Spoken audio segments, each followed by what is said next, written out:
આસ્તા, તું આ ઠેલો લઈને ક્યાં જાશો? જાઉં છું મારા સાસરે, મારે નથી રહેવું. કેમ? તું તો હજી કાલે તો આવી છો.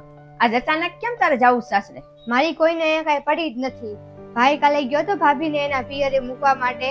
એને ખબર છે હું આવવાની હતી, તોય તે અહીંયા રોકાઈ ગયો અને મને ફોન કરીને પૂછ્યું નહીં કે તું આવી ગઈ, તને કેમ છે, હું આવતો રહીશ આવતીકાલે ને એવું કાંઈ કીધું ને મને. હવે ક્યારે આવશે મને નથી ખબર. તો અહીં હું લેવા રહું? પણ એમાં શું થઈ ગયું? હું તો સૌ ને ભાઈ આવશે તારો ભાઈ થી. હા મને ખબર છે કે તું છો, પણ હું ફાયદો? હું અહીંયા આવી છું, તારી હારે વાતો કરવા બેઠું તો તું વાતો કેની કર?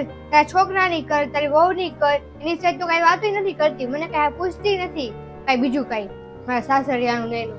તો હું લેવા હું અહીંયા રોકાવું?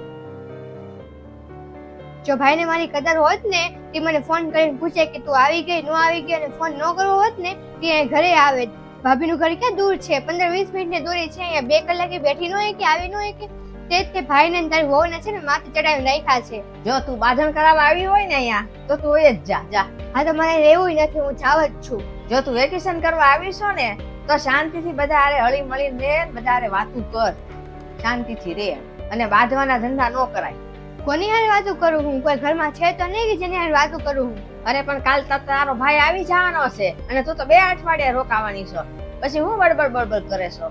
બસ દર વખતે તું ભાઈની સાઈડ જ લે. મારું તો કઈ સાંભળતું જ નથી, મને કઈ જોતું જ નથી.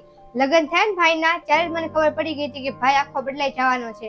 ભાઈના લગ્ન નહોતા થયા ને, જે રક્ષાબંધન આવતી ને ત્યારે ભાઈ મને મારા સાસરે લેવા આવતો, બધા સાથે બેઠો, ચા પાણી પીતો અને પછી મને લઈને આવતો. અહીંયા લઈને આવતો ને પછી સાંજ પડતી ને ત્યારે ભાઈ મને મૂકી જાતો. અને હવે લગ્ન થઈ ગયા પછી રક્ષાબંધન આવે ને તો મને પૂછે છે કે બેન તું આવવાની છો કે નથી આવવાની?